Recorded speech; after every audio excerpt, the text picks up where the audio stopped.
Ya, beberapa waktu yang lalu saya baru datang dari Palu, saudara, dan melihat langsung apa yang terjadi itu benar-benar luar biasa ya. Kadang-kadang kita melihat terjadi gempa begini ya, bagi sebagian orang itu hanya menjadi tontonan. Kita cuma lihat di TV gitu ya, oh ada tsunami, oh ada gini ya. Tapi ketika kita ke sana, saya pulang dari sana hari Kamis yang lalu. Jadi waktu kita ada di sana memang masih banyak evakuasi mayat, masih berbau busuk ya. Dan benar-benar melihat semua keadaan itu, aduh di hati itu ya saudara, mereka tuh nggak pernah tahu loh kalau hari itu akan terjadi. Mereka nggak pernah tahu, mereka tidak pernah sadar, mereka tidak ada curiga sama sekali. Ya, jadi waktu saya pas ada di sana, kami menyusuri pinggir pantai di Pantai Talise itu yang banyak korban jiwa di sana. Ya, waktu kita juga lagi naik mobil di pinggir pantai itu, saya bilang sama teman-teman yang ada dalam mobil, saya bilang, waktu mereka juga naik mobil dulu di pinggir pantai ini ya sama seperti kita sekarang. Kita nggak curiga kan ada apa-apa, kita lewat aja gitu di pinggir laut. Dan memang semua terjadi begitu cepat. Saudara bisa bayangkan gempa 1 menit memakan korban 3.000 jiwa yang melayang itu saudara. Jadi waktu hari pas gempa itu saya punya adik kan ada di Palu saudara, dia tinggal di Palu.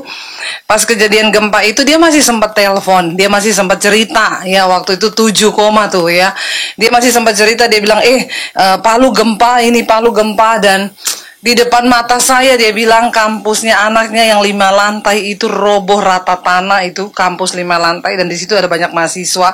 Anaknya dia lompat jatuh di got saudara ya, rusuknya patah 1, cedera dan tapi bisa selamat. Dia sempat cerita, dia bilang ini gempa kayak 2012 katanya. Mau lari nggak bisa karena semua jalan terbelah, ya retak semua, terus tiang listrik roboh, pohon bertumbangan, mobil motor kecelakaan, tabrak-tabrakan karena benar-benar orang sudah kacau balau. Saya masih sempat dapat kabar dia gempa dan saya waktu itu cek di Facebook, benar orang Palu semua bikin status gempa 7, berapa skala Richter ya. Tapi menjelang 15 menit kemudian itu udah ada yang bikin video live di Facebook tsunami. Jadi cuma 15 menit jaraknya tiba-tiba udah ada yang bikin video tsunami. Setelah itu hilang dan 3 hari kita nggak ada kontak sama sekali dengan semua orang yang ada di Palu.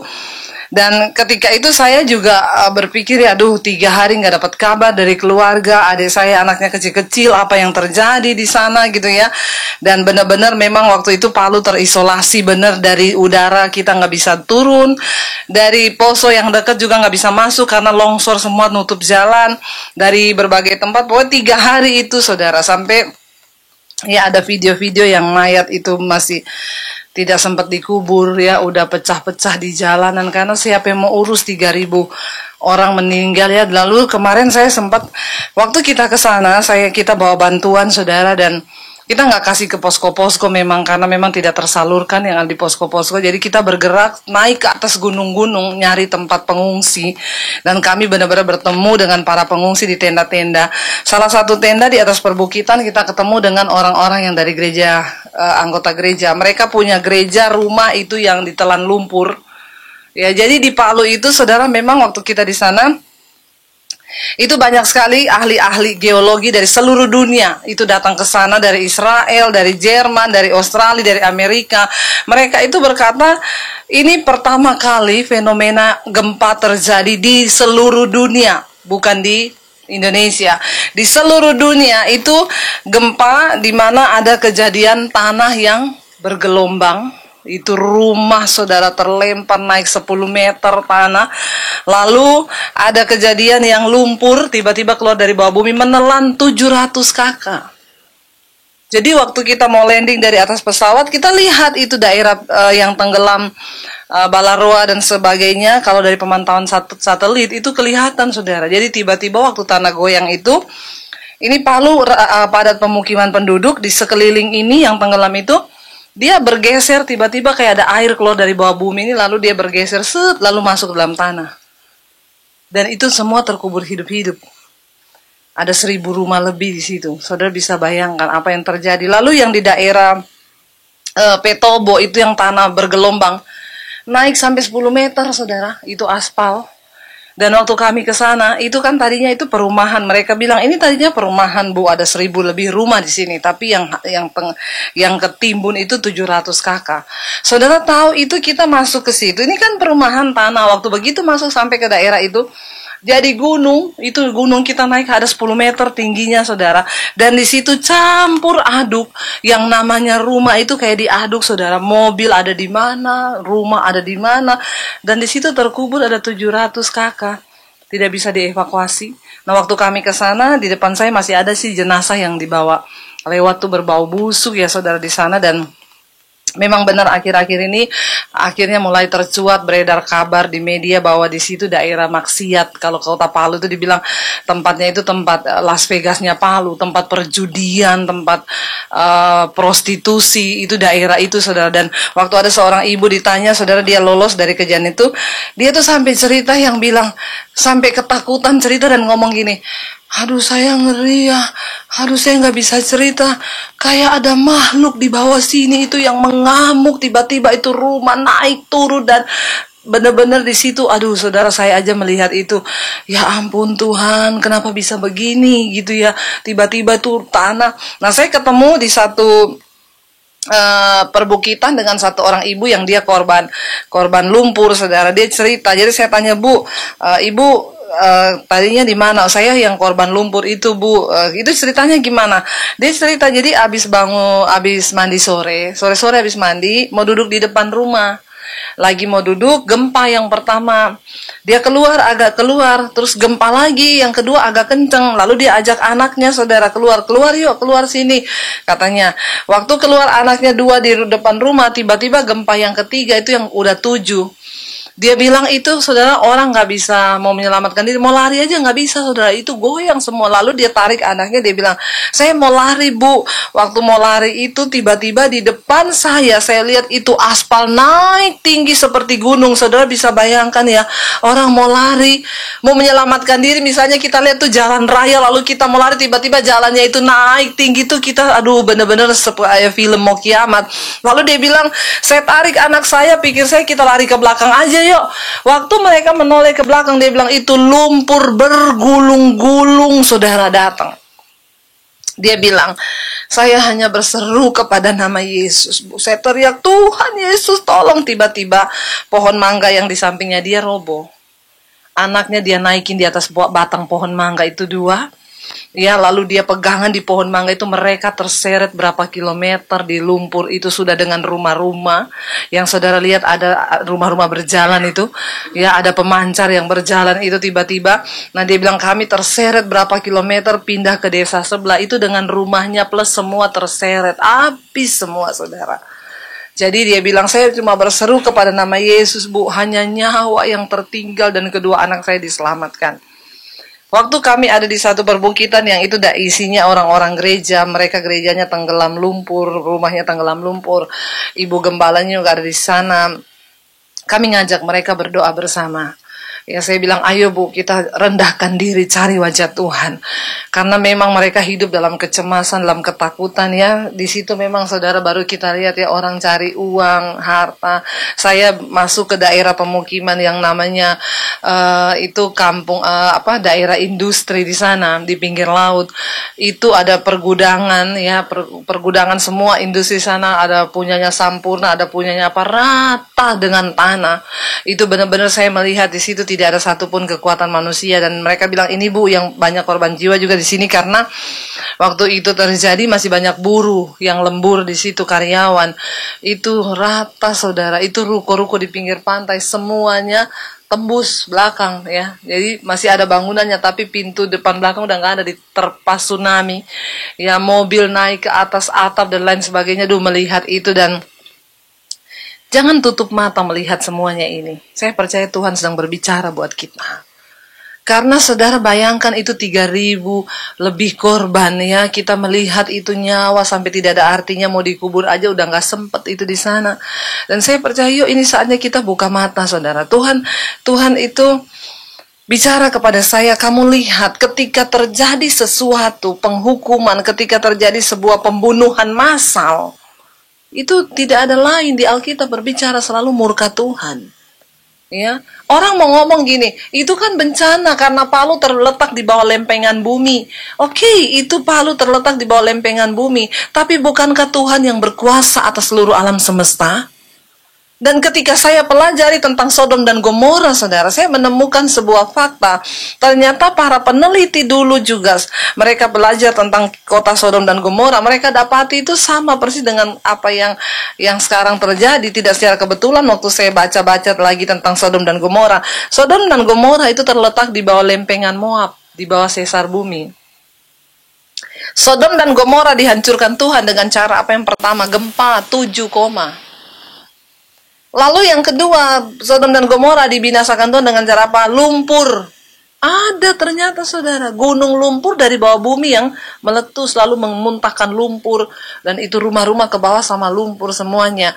Cuma bedanya ya di Sodom dan Gomora itu ada api belerang yang turun dari langit. Saudara tahu kenapa Sodom dan Gomora dihancurkan Tuhan? Kita tahu bersama Sodom dan Gomora itu adalah kota yang penyimpangan seksual, kemaksiatannya itu luar biasa. Mereka menggantikan persetubuhan yang wajar dengan yang tidak wajar. Laki-laki melakukan kemesuman dengan laki-laki. Bukankah hari-hari ini itu juga sedang terjadi? Lalu saya belajar tentang Sodom dan Gomora. Coba kita lihat Kejadian pasal 18, saudara. Ya, dari Kejadian pasal yang ke-18 kita baca dulu mulai ayat yang ke-20. Sesudah itu berfirmanlah Tuhan, sesungguhnya banyak keluh kesah orang tentang Sodom dan Gomora, dan sesungguhnya sangat besar dosanya. Ayat yang berikutnya berkata apa, surah 21 kita baca sama-sama. Baiklah aku turun untuk melihat apakah benar-benar mereka telah berkelakuan seperti keluh kesah orang yang telah sampai kepadaku, ya atau tidak. Aku hendak mengetahuinya, kata Tuhan. Ayat berikutnya berkata apa? Lalu berpalinglah orang-orang itu dari situ dan berjalan ke Sodom. Tetapi Abraham masih berdiri di hadapan Tuhan. Ayat berikutnya berkata apa? Abraham datang mendekat dan berkata, apakah engkau akan melenyapkan orang benar bersama-sama dengan orang fasik? Ayat berikutnya, bagaimana sekiranya ada 50 orang benar dalam kota itu? Apakah engkau akan melenyapkan tempat itu? Dan tidakkah engkau mengampuninya karena ke-50 orang benar yang ada di dalamnya? Coba kita buka ayat yang selanjutnya berkata, jauhlah kiranya daripadamu untuk berbuat demikian, membunuh orang benar bersama-sama dengan orang fasik, sehingga orang benar itu seolah-olah sama dengan orang fasik. Jauhlah kiranya yang demikian daripadamu. Masakan hakim segenap bumi tidak menghukum dengan adil? Ayat berikutnya berkata, Tuhan bilang apa? Tuhan berfirman, jika aku dapati 50 orang benar dalam kota Sodom, aku akan mengampuni seluruh tempat itu karena mereka. Saudara lihat, ketika Tuhan akan menghukum Sodom dan Gomora, dia hanya mencari sebuah alasan untuk dia bisa mengampuni dan dia menangguhkan hukumannya itu. Apa alasan Tuhan? Kalau ada orang benar di kota itu. Abraham bilang, jika engkau dapati ada 50 orang benar di sana Tuhan, apakah engkau akan tetap menghukum kota itu? Tuhan bilang, tidak. Aku akan mengampuni seluruh kota itu karena 50 orang itu. Saudara, artinya di sini apa? Tuhan sedang mencari alasan hari-hari ini. Adakah dia dapati orang benar, engkau menjadi orang benar sehingga dia memperhitungkan keluargamu untuk diselamatkan? Tuhan sedang mencari alasan untuk dia menyelamatkan sebuah keluarga, sebuah kota, bahkan sebuah bangsa. Alasan Tuhan itu apa? Jika ada orang benar yang masih berseru kepada Tuhan dengan hati yang murni. Amin, saudara. Lalu Abraham tahu di Sodom dan Gomora tidak ada 50 orang benar. Abraham lanjutkan perkataannya. Kita baca ayat yang selanjutnya. Dia bilang apa? Abraham menyahut, sesungguhnya aku telah memberanikan diri berkata kepada Tuhan, walaupun aku ini debu dan abu. Ya, ayat yang berikutnya dia bilang apa, saudara? Sekiranya ya kurang 5 orang dari 50 orang benar itu, apakah engkau akan memusnahkan seluruh kota itu karena yang 5 itu? Firman-Nya, aku tidak akan memusnahkannya jika kudapati 45 di sana.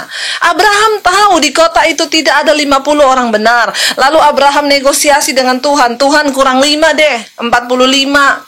Tuhan bilang, kalau ada 45, aku tidak akan membinasakan kota itu. Aku akan mengampuni seluruh kota itu karena yang 45 orang. Saudara bisa bayangkan, ya, Tuhan sedang mencari di dalam satu kota. Bayangkan, cuma 45 ada nggak? Abraham tahu di Sodom dan Gomora tidak ada 45 orang. Dia tawar lagi kepada Tuhan. Kita baca ayat yang selanjutnya, dia bilang apa? Lagi ya, Abraham melanjutkan perkataannya kepadanya, sekiranya 40 didapati di sana, firman-Nya, aku tidak akan berbuat demikian karena yang 40 itu. Tuhan masih bilang, oke, kalau ada 40 orang benar, aku ampuni seluruh dosa kota itu. Tapi kita tahu bersama, Abraham tahu tidak ada 40 orang benar di kota itu. Dia tawar lagi sama Tuhan. Kita baca ayat yang selanjutnya. Abraham bilang apa? Katanya, janganlah kiranya Tuhan murka kalau aku berkata sekali lagi, ya, sekiranya 30 didapati di sana, firman-Nya, aku tidak akan berbuat demikian jika ku dapati 30 di sana. Mulai turun terus, saudara. Bayangkan dalam sebuah kota tidak ada 30 orang benar yang masih berseru kepada Tuhan dengan hati yang murni sehingga Tuhan bisa memperhitungkan 30 orang itu. Saudara, hari-hari ini mari kita mulai belajar menangis untuk kota kita. Jangan berpikir, oh itu yang di Palu yang bakal kena, kita nggak akan kena. Jangan berpikir gitu. Jakarta mulai ada peringatan dini sekarang. Ya, kalau sesuatu menimpa Jakarta, lempengan itu, saudara lihat anak Krakatau, ya, maknya Krakatau dulu pernah meletus, saudara, ya, berapa ratus tahun yang lalu, memisahkan Pulau Jawa dan Sumatera. Ini anaknya bertumbuh terus, setiap tahun, menurut penelitian, dia bertumbuh 6 meter. Sekarang udah 100 tahun lebih dia mulai bertumbuh dan ini aktif. Dan katanya para peneliti di dunia sudah berkata kalau dia meletus ini 2 kali kekuatan dari bom nuklir yang pernah meledak di Hiroshima dan Nagasaki. Ini dia sesuatu yang sangat kuat banget dari bawah bumi. Kita nggak ada yang tahu, bahkan prediksi BMKG gara-gara kemarin gempa itu semua sekarang lempengan tuh aktif. Kalau Jakarta sampai tergoncang, saudara tahu, bukan lagi 7, berapa, 8 megatrust. Dan itu artinya apa, saudara tahu? Tidak ada satu orang pun yang bisa berdiri lagi. Kalau itu bisa benar-benar terjadi, kita semua akan merayap. Ya, jangan anggap enteng didikan Tuhan. Makanya saya bilang, hari-hari ini Tuhan berkata kepada saya, jangan khotbahkan tentang yang lain lagi, serukan tentang pertobatan. Hanya pertobatan. Umatku perlu bertobat, merendahkan diri. Waktu kita ada di Palu, saya bilang sama ibu gembala itu, Bu, kita berdoa atas nama kota Palu sekarang. Karena firman Tuhan berkata, jika umat yang atasnya namaku disebut, merendahkan diri, berdoa, mencari wajahku, dan berbalik dari jalan-jalan mereka yang jahat, maka aku akan mengampuni dosa mereka, dan aku akan pulihkan negeri mereka. Dia yang bisa memutuskan. Lah alasannya apa? Dia cuma cari, adakah orang benar yang masih berseru kepada dia dengan hati yang sungguh-sungguh tulus hari-hari ini. Ini pesan Tuhan buat para gereja Tuhan yang ada di seluruh Indonesia. Jangan terus berpikir untuk kepentingan diri sendiri. Jangan gereja-gereja sekarang hanya membangun kerajaannya sendiri dan mereka melupakan kepentingan kerajaan Allah. Stop. Ada pertikaian di antara sesama tubuh Kristus. Itu yang pesan Tuhan sampaikan hari-hari ini. Sesama hamba Tuhan berhenti saling menghakimi, berhenti saling menyalahkan, berhenti. Tuhan bilang kita fokus. Beritakan Injil. Jangan khotbahkan tema yang lain lagi, tapi cuma satu, kata Tuhan. Hari-hari ini hatiku, umatku berbalik, merendahkan diri dan mencari wajahku. Semua kita akan tinggalkan. Saya sudah lihat di Palu, saudara. Tidak ada yang berarti. Mau kaya, mau miskin, sama di tenda pengungsian. Kenapa? Mau balik ke rumah juga udah nggak bisa, yang udah hancur. Punya duit mungkin, bank nggak ada yang buka. Mau beli apa? Semua tidak ada yang jual. Ya, makanya waktu kami ke sana kami bawa 1000 paket sembako. Itu dikirim dari Kota Poso. Itu pun setengah mati cari bahannya. Ya, tapi kenapa? Ya kita kasih bukan cuma kepada orang miskin, orang kaya juga mereka nggak bisa beli apa-apa. Ya 3 hari kelaparan, susu anaknya nggak ada, menjerit. Dan di situ kita bisa lihat memang ternyata manusia itu begitu rapuh. Nggak ada satupun yang bisa kita banggakan dan andalkan. Coba kita lihat Lukas pasal 21, ayat yang ke-25, saudara. Dan akan ada tanda-tanda pada matahari dan bulan dan bintang-bintang. Dan di bumi bangsa-bangsa akan takut dan bingung menghadapi deru dan gelora laut. Ayat berikutnya berkata apa, saudara? Orang akan mati ketakutan karena kecemasan, berhubung karena dengan segala yang menimpa bumi ini, sebab kuasa-kuasa langit akan goncang. Menjelang kedatangan Tuhan, ini semua harus terjadi. Kami di Palu, saudara, melihat orang gak ada yang berani tidur dalam rumah. Semua tempat tidur dikeluarin keluar. Bahkan ada yang hanya beralaskan bintang. Kenapa? Takut, cemas. Kalau hal itu terjadi, nggak ada ampun, saudara. Itu rumah semua udah pada retak. Di rumah tante saya di sana miring, udah miring. Lalu di ruang tamunya dia, tanahnya terbelah, keluar lumpur dari dalam. Kalau duduk situ katanya bunyi-bunyi di bawah, krotok, nggak tahu apa. Bagaimana orang bisa tinggal? Ya nggak berani lah, saudara, udah menghadapi yang kayak begitu. Ditinggal, ya udah, mau dijual, rumahnya laku. Siapa yang mau beli? Semuanya tidak ada arti. Apa yang dibangun oleh manusia hilang semua. Kalau alam sudah berbicara. Apa yang harus kita lakukan melihat ayat firman Tuhan yang mengingatkan kita hari ini? Lompat ayat yang ke-34. Lukas 21 ayat 34 bilang apa, saudara? Nasihat untuk berjaga-jaga. 1, 2, 3. Jagalah dirimu supaya hatimu jangan syarat oleh pesta pora dan kemabukan serta kepentingan-kepentingan duniawi, dan supaya hari Tuhan jangan dengan tiba-tiba jatuh ke atas dirimu seperti suatu jerat. Saudara tahu mereka yang hari itu lagi ada di pinggir pantai, tiba-tiba gempa. Bahkan saya lihat ada orang yang lagi nge-vlog, saudara, lagi syuting gini. Saudara-saudara, hai guys, saya lagi berada di pinggir pantai Talise. Ini akan ada ulang tahun Kota Palu. Tiba-tiba gempa, saudara, goyang. Gempa. Tapi masih tetap eksis ya.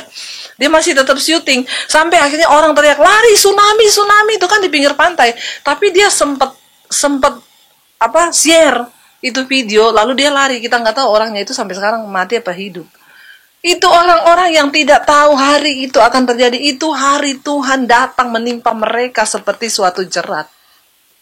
Tidak ada persiapan. Yang di lumpur, yang tenggelam waktu gempa itu kan mereka hanya keluar rumah kan.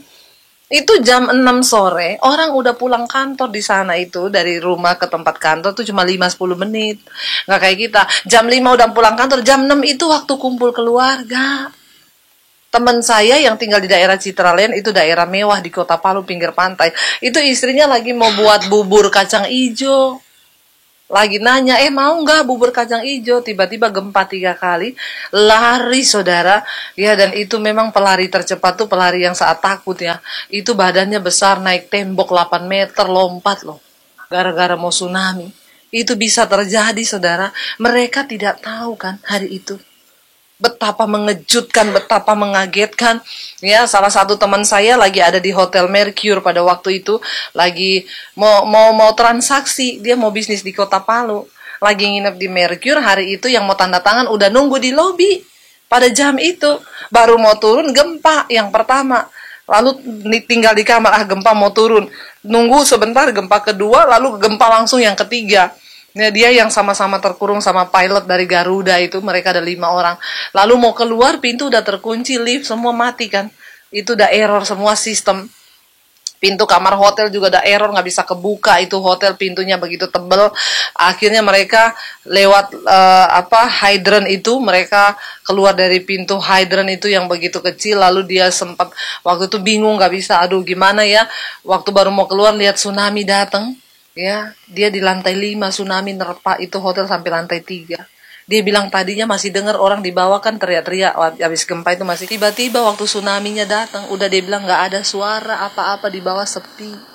Saudara tahu artinya apa? Ya udah ke bawah air semua, mati. Bahkan yang lagi mau tanda tangan bisnis sama dia, ibu-ibu hamil lagi ada di lobi waktu itu.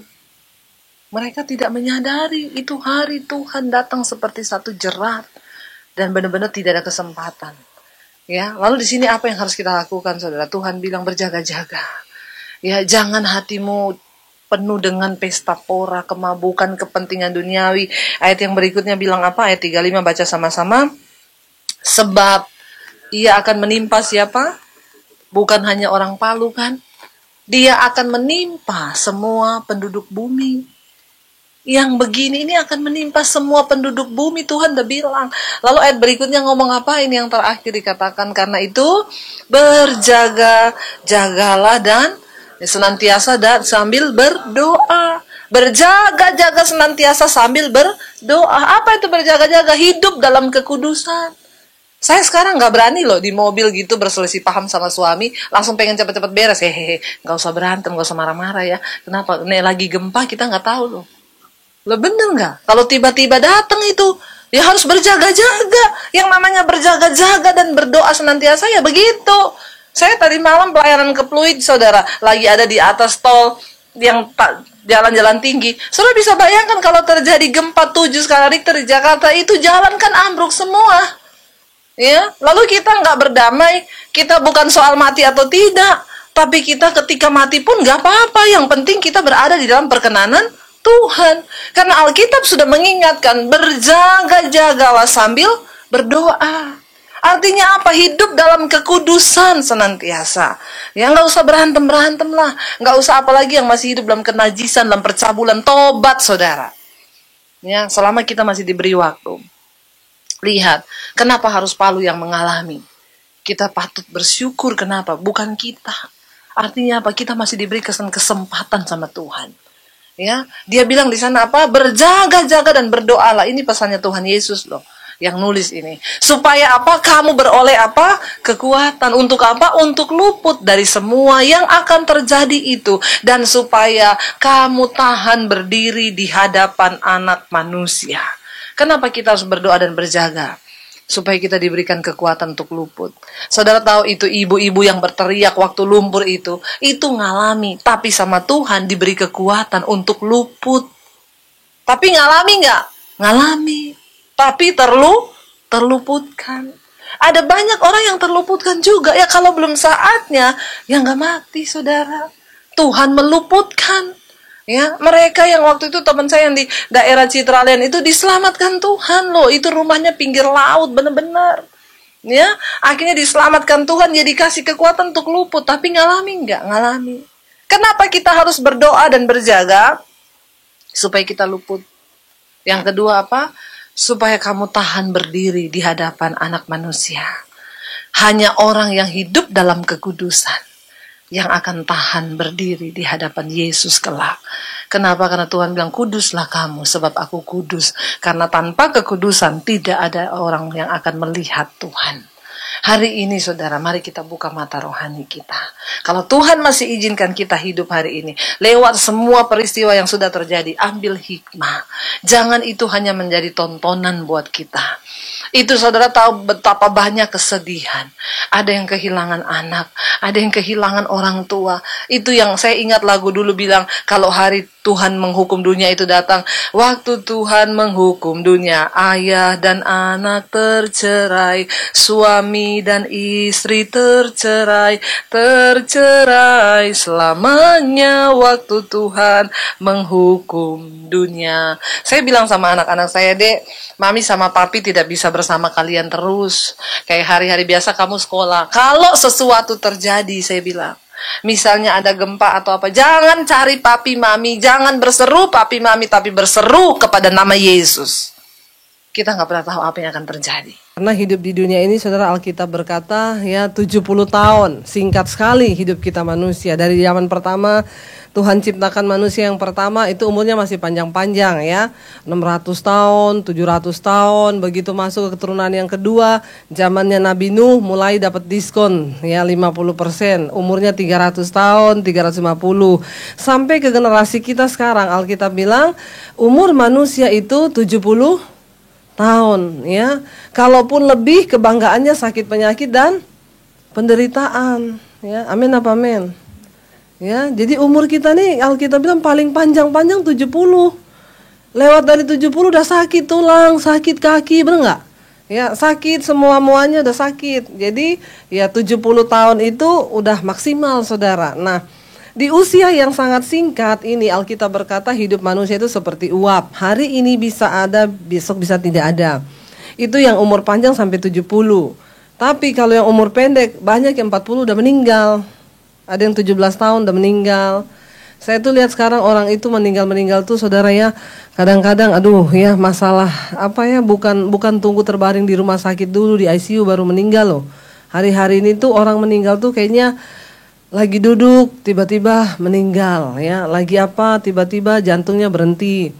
Teman saya suaminya cuman manjat itu plafon aja, jadi ada yang bocor, naik pakai tangga ya, lagi naik ada lebah tuh yang hitam gede tuh terbang ya, kita sering lihat tuh lebah hitam, hinggap di dada sebelah kiri, tiba-tiba ditikam di dada sebelah kiri, pusing turun langsung pingsan. Dibawa ke rumah sakit, di jalan meninggal. Dokter bilang ini sebenarnya lebah biasa. Kalau dia tikamnya kita di bibir, cuman bibirnya yang bengkak. Tapi dia tikam pas kena di pembuluh darah di jantung. Jadi racunnya ke bawah ke jantung. Saudara, istrinya bilang kalau saya tahu dia mau ditikam lebah di atas, saya nggak suruh dia naik. Kalau saya tahu dia ditikam lebah di atas, saya suruh tukang. Nah kalau tukang yang naik, itu lebah ada nggak? Nggak ada. Itu loh persoalannya, benar nggak? Bukan soal lebahnya, bukan soal waktunya. Ya memang itu cara Tuhan, dia harus ya dipanggil, udah selesai hidupnya. Kita ini saudara selama hidup di dunia ini jangan terlalu sombong, merasa kita masih sehat, punya banyak harapan, punya banyak mimpi, punya banyak, tapi kita melupakan Tuhan. Ya, yang terpenting kita sadari kenapa kita ditebus oleh darah Yesus yang mahal, supaya hidup kita bukan untuk kita lagi, tapi kita hidup untuk Tuhan. Amin. Jadi ketika kita satu kali saya naik sopir Grab, ya naik Grab saudara. Lalu sopirnya itu tatoan, rambutnya gondrong ya. Jadi saya tanya, Mas, dia tanya, Ibu kenapa mau ke gereja jauh banget Bu? Di Gunung Sahari, padahal ibu rumahnya di sana di Petukangan ya. Masa mau ke gereja aja jauh banget. Saya ini pendeta, jadi saya diundang khotbah. Ya, yang undang mana ya saya datang walaupun jauh. Oh. Saya juga Kristen Bu, orang Manado katanya ya. Oh iya, terus masnya nggak ke gereja sekarang? Ke gerejanya nanti aja Bu, tanggal 25 Desember. Ya, oh gitu ya. Kok jauh banget ke gerejanya nanti tanggal 25, berarti setahun sekali ya? Iya. Masnya nggak cari Tuhan? Ah ini dia katanya. Ngapain Tuhan dicari-cari? Tuhan tuh nggak perlu dicari, dia ada di hati. Ya, dia bilang, saya ini Bu walaupun begini, saya memang pemabok ya, tapi saya walaupun mabok, saya ingat Tuhan. Haleluya ya saudara. Bayangkan ya, kita kalah sama dia, dia mabok aja ingat Tuhan. Kita kadang sadar aja nggak pernah ingat Tuhan. Ya, tapi mungkin dia justru kalau maboknya ingat Tuhan kali ya. Saya bilang sama dia gini, Mas, oke, Mas bilang Tuhan ada di hati, tidak perlu dicari. Pertanyaan saya, apakah Mas ada di hati Tuhan? Benar nggak? Ya, lalu dia berpikir, lalu dia bilang, nah itu dia Bu yang saya nggak tahu. Saya ada di hati Tuhan apa enggak? Saudara, kita buka sama-sama yuk dalam Yesaya. Kitab Yesaya pasal 55. Yesaya pasal yang ke-55 ayatnya yang ke-6 ya. Carilah Tuhan selama Ia berkenan ditemui, berserulah kepadanya selama Ia dekat. Jadi jangan bilang gak usah cari Tuhan. Ya, carilah Tuhan ya selama Ia berkenan untuk ditemui, berserulah kepadanya selama Ia dekat. Kalau dikatakan selama Ia berkenan ditemui, berarti ada saatnya Tuhan tidak berkenan lagi untuk ditemui. Ya, ketika seseorang murka Tuhan sudah jatuh atas hidupnya, makanya semuanya terlambat saudara. Selama Tuhan berkenan ditemui, ayo carilah Tuhan. Saya berdoa kita semua jangan jadi Kristen-Kristenan ya. Udah ya kita berhenti main gereja-gerejaan, kita berhenti jadi Kristen-Kristenan. Kita mau jadi orang yang sungguh-sungguh cari kehendak Tuhan atas hidup kita. Kenapa? Waktu kita di dunia ini sangat singkat. Karena ketika Tuhan datang, Dia akan tanya, apa yang sudah kita lakukan dengan hidup yang diberi bagi kita di dunia ini? Untuk apa kita gunakan hidup kita? Apakah kita hidup sungguh-sungguh melakukan kehendaknya atau kita sibuk dengan kepentingan kita sendiri? Saudara, pertama kali kenapa ya kita harus sungguh-sungguh mencari kehendak Tuhan? Karena yang pertama, di dunia ini Tuhan punya rencana atas hidup kita. Tapi ingat, setan juga punya rencana atas hidup kita. Ya, rencana Tuhan atas hidup kita apa? Ya, Dia datang memberikan kita hidup di dalam segala kelimpahan. Rancangan setan apa? Ya, iblis ada di dunia ini untuk apa? Mencuri, membunuh, dan membinasakan. Tetapi sementara karena begitu besar kasih Allah akan dunia ini, sehingga Dia mengaruniakan anak yang tunggal, supaya barang siapa percaya padanya tidak binasa, melainkan beroleh hidup yang. Kenapa kita perlu mencari tujuan Tuhan dalam hidup kita? Saya mau kasih gambaran begini ya, saudara-saudara. Pertama kali Tuhan tuh menciptakan malaikat namanya Lucifer di sorga ya. Dia adalah pemimpin pujian di sorga. Lalu dia memberontak, dia pengen dia yang disembah. Akhirnya Lucifer terbuang dari sorga. Waktu dia dibuang kemana? Ke bumi. Waktu itu bumi masih kosong, belum ada isi ya. Lalu Tuhan menciptakan manusia serupa dan segambar dengan Allah. Kita dikasihi olehnya. Manusia pertama kali diciptakan di mana? Di Taman Eden. Lalu manusia juga memberontak dari hadapan Allah. Lalu akhirnya manusia terbuang dari hadapan Tuhan. Lalu kita terbuangnya juga kemana? Ke bumi. Berarti kita hidup satu nusa kambangan sama setan. Ya, amin. Bumi ini tempat pembuangan. Bumi ini tempat terkutuk. Ingat saudara, pertama kali taruh dalam pikiran kita, dunia ini tempat pembuangan, dunia ini tempat terkutuk. Makanya jangan betah-betah di dunia. Hello. Ini bukan tujuan hidup kita. Ya. Ada orang habis-habisan bagi dunia. Dia menggerahkan segala kekuatannya untuk memperoleh apa yang ada di dunia. Makanya Yesus berkata, semua yang ada di dalam dunia ini, yaitu keinginan daging, keinginan mata, dan keangkuhan hidup, bukan berasal dari Bapa, tetapi dari si jahat. Dan barang siapa mengasihi dunia dan semua yang ada di dalamnya, maka kasih akan Allah tidak ada dalam diri orang itu. Amin, saudara. Nah, akhirnya setan dibuang ke bumi. Ya, dia membangun kerajaannya di dunia ini.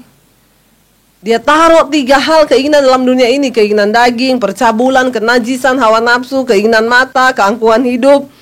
Itu bukan berasal dari Bapa, kata Yesus.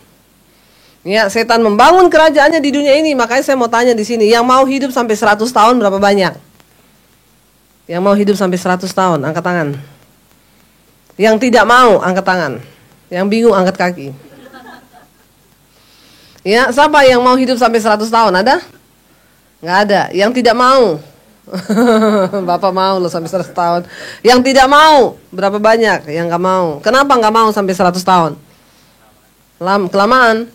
Ya, coba alasan yang agak sedikit ya berbobot ya.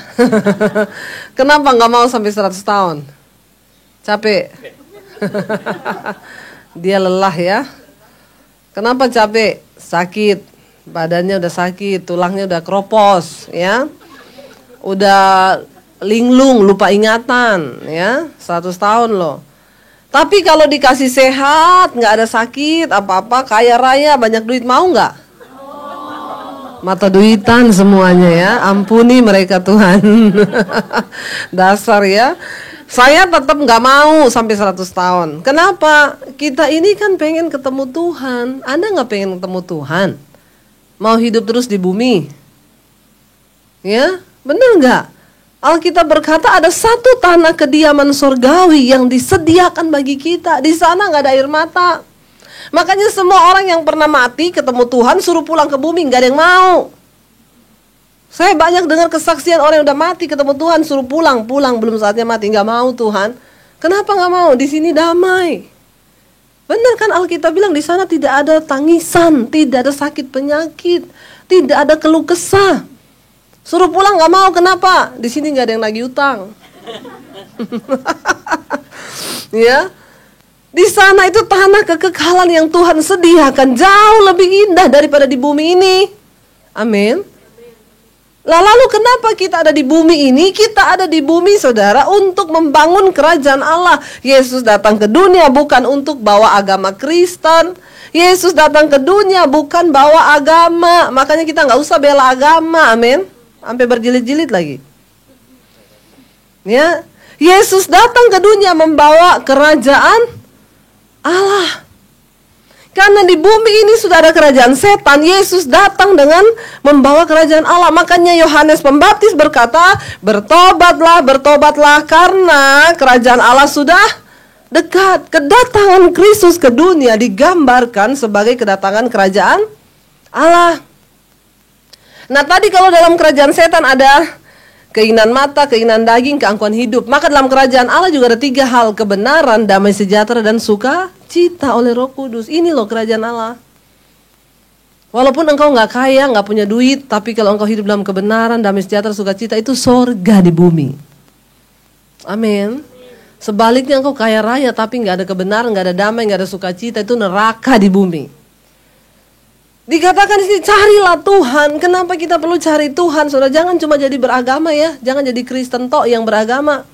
Ya, Anda nggak ada bedanya sama orang yang nggak kenal Tuhan. Kita cari Tuhan artinya apa? Kita dapat hatinya, kita dapat kehendaknya, kita lakukan. Ya, mau menikah, berapa banyak yang belum menikah di sini? Angkat tangan yang belum nikah. Ya, biar dibantu doain. Ya, hati-hati loh, dia di bawah 30 tahun jodoh di tangan Tuhan, di atas 30 Tuhan lepas tangan. Ya, Anda mau menikah, sadarilah, kenapa saya menikah? Karena saya ingin menggenapi rencana Tuhan dalam pernikahan saya. Kalau Anda mengerti bahwa menikah itu menggenapi rencana Tuhan, maka Anda tidak akan sembarangan cari jodoh. Nggak akan sembarangan tabrak sana, tabrak sini. Lihat, yang pertama seiman, yang kedua seimbang. Anda rajin beribadah, jangan cari yang tidak rajin beribadah, merokok, tukang judi, segala macam. Jangan, tolak dalam nama Yesus, amin. Ya, untuk apa? Supaya kita ini. Nah ini saudara, coba kita lihat ayat yang berikutnya, dikatakan di sana apa? Ini ayat yang ke-7. Baiklah orang fasik meninggalkan jalannya dan orang jahat meninggalkan rancangannya. Baiklah ia kembali kepada Tuhan, maka dia akan mengasihaninya, dan kepada Allah kita, sebab ia memberi pengampunan dengan limpahnya. Yang terjadi sekarang ini saudara, nah itu ya sopir Grab tadi, dia bilang, akhirnya saya ngomong sama dia, saya kasih firman dia bilang, Bu, nggak usah bicara Tuhan deh. Kenapa? Saya udah kecewa sama Tuhan. Kenapa kecewa sama Tuhan? Istri saya pergi, Bu, sama bule, dia selingkuh. Sekarang di Belanda, anak saya dibawa, saya ditinggal. Itu usaha saya hancur. Saya melihat Tuhan itu tidak memberkati saya. Untuk apa saya beragama? Untuk apa saya kenal Tuhan kalau hidup saya pada akhirnya hancur? Saya bilang gini, Mas, itulah manusia ya. Hidup dalam jalan yang jahat, tapi pengen menikmati yang baik. Dia hidup dalam jalannya setan, tapi pengennya berkat Tuhan. Mumet nggak? Ya, stres nggak? Untung bukan saya yang jadi Tuhan. Ya, dia hidup dalam jalannya setan, tapi dia ingin nikmati berkat Tuhan. Stres, kebanyakan micin. Ya, benar nggak saudara? Alkitab bilang gini loh, kalau kebenaran menjadi barisan depanmu, maka kemuliaan Tuhan akan mengikuti engkau. Itu bonus, itu sebab akibat. Dalam hidup ini semua ada konsekuensinya. Engkau bikin dosa, engkau minta ampun, dosanya diampuni, tapi upah dosa engkau harus tanggung. Ya, ada pendeta meninggal karena gagal ginjal. Teman saya bilang, padahal pendeta ya kenapa gagal ginjal? Dulu waktu belum bertobat dia pemabok. Dia minum minuman keras, dia pakai narkoba. Setelah dia bertobat, dosanya diampuni. Tuhan bisa pakai dia? Bisa. Tapi upah dosanya, ya semua organ di dalamnya rusak. Ya, waktu dia hancur ginjalnya, semua rusak, dia gagal ginjal. Ya dia berdoa, kenapa Tuhan gak sembuhkan? Tuhan bisa gak menyembuhkan? Bisa, tapi kenapa Tuhan gak sembuhkan? Ya itu kedaulatannya dia. Ya, kita gak bisa perintah Tuhan. Tapi ingat, semua dosa yang kau lakukan itu ada konsekuensinya. Jadi jangan sembarangan bikin dosa, amin. Saudara tahu gak kenapa Tuhan tuh datang ke dalam dunia ini? Dia pengen beresin kita, hidup kita ini dari satu kata, yaitu dosa. Karena dia tahu kita tidak akan bahagia kalau kita hidup dalam dosa. Karena dosa adalah pencabut kebahagiaan damai sejahtera nomor 1 dalam hidup manusia. Orang yang paling bahagia di dunia ini bukan orang kaya, tapi orang yang hidup dalam kekudusan dan perkenanan Tuhan. Kenapa? Gak ada yang bisa intimidasi kita. Gak ada yang bisa menekan kita karena kita hidup dalam kekudusan. Ya, hidup kita bebas dari dosa. Ya, apakah kita udah nggak berdosa? Ya masih dosa dalam pikiran, dalam perkataan. Tapi jangan terikat di dalam dosa. Tuhan bilang, baiklah orang fasik kembali kepada Tuhan. Tinggalkan kejahatanmu supaya engkau bisa menikmati yang baik.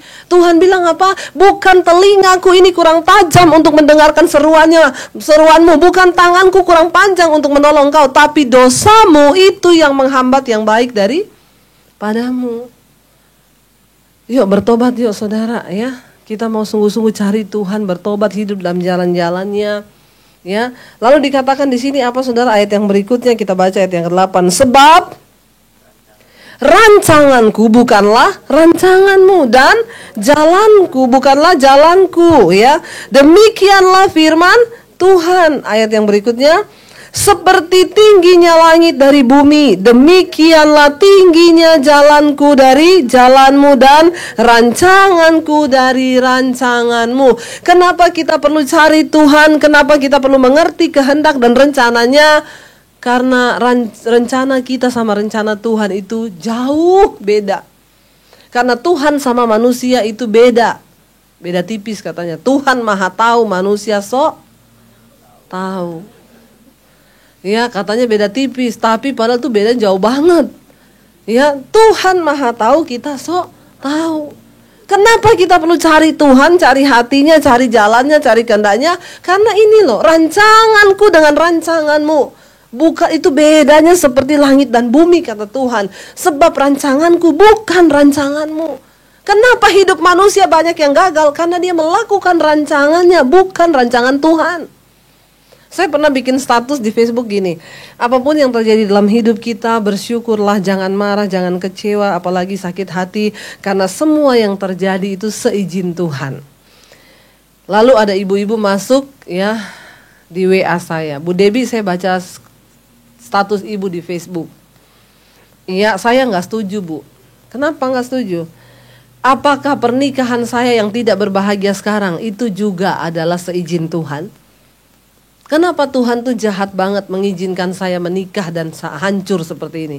Saya tanya, waktu ibu berdoa dulu ibu tanya Tuhan? Tuhan yang suruh ibu menikah? Ya enggak, Bu. Saya kawin lari. Nah itu, kawin aja lari-lari. Ya capek. Orang tuh kawin duduk gitu ya, jangan lari-lari. Kawin aja lari. Kenapa? Tidak seiman, jadinya lari. Tidak disetujui orang tua. Engkau sudah memulai dengan kutuk.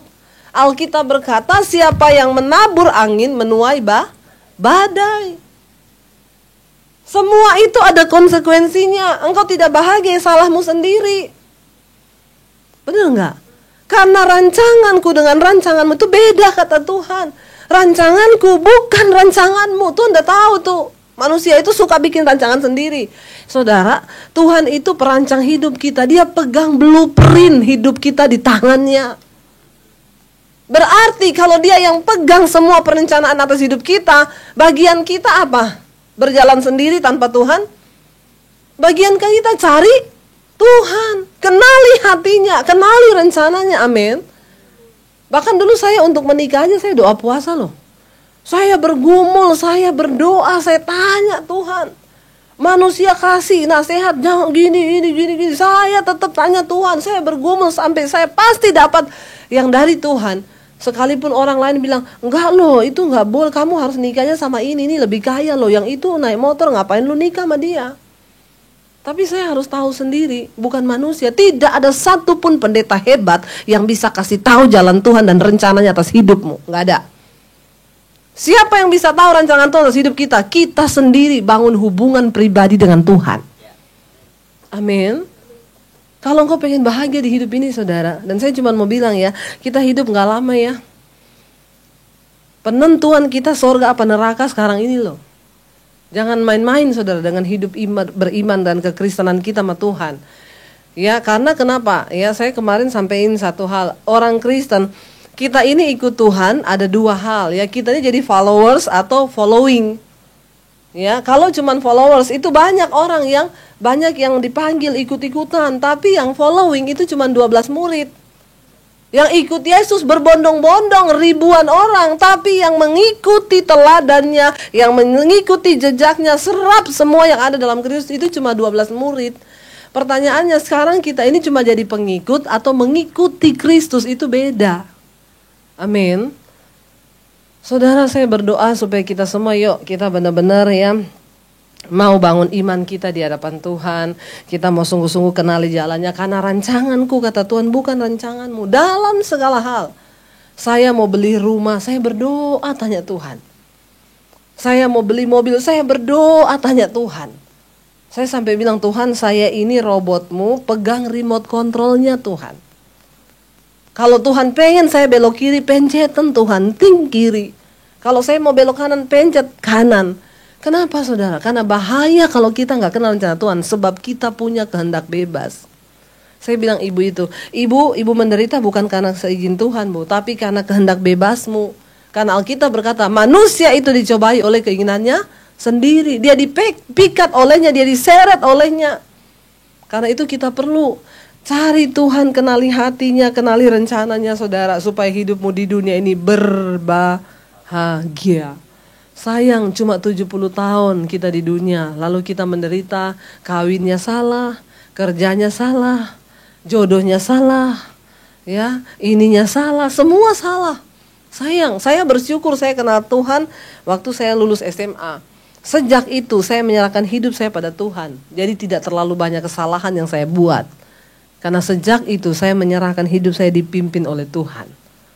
Ya, Alkitab bilang kan, jalan hidup orang benar itu diterangi oleh firman Tuhan. Langkah-langkah kita tuh dipimpin oleh Tuhan. Banyak orang ngaku Kristen, tapi yang hidupnya dipimpin Tuhan cuma sedikit. Dan yang bisa masuk surga hanya orang-orang yang hidupnya dipimpin oleh Tuhan.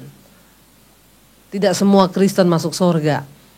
Hanya mereka yang mengikuti jejaknya, mengikuti teladan Kristus, hidup dalam kehendaknya, mereka yang akan melihat Tuhan.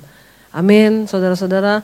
Ya, saya percaya hari ini yuk kita mau sungguh-sungguh bilang pada Tuhan, kami mau Tuhan Yesus untuk sungguh-sungguh hidup dalam jalan-Mu.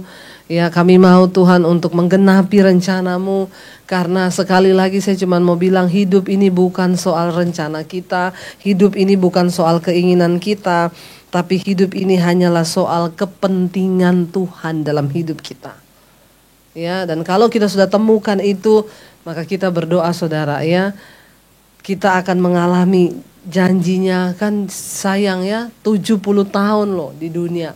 Yang kalau mencapai 70, ada yang 60 tuh, ada yang 50 tuh udah dipanggil Tuhan. Apalagi sekarang hidup manusia itu makin pendek. Ya, kenapa? Kita makan racun semua.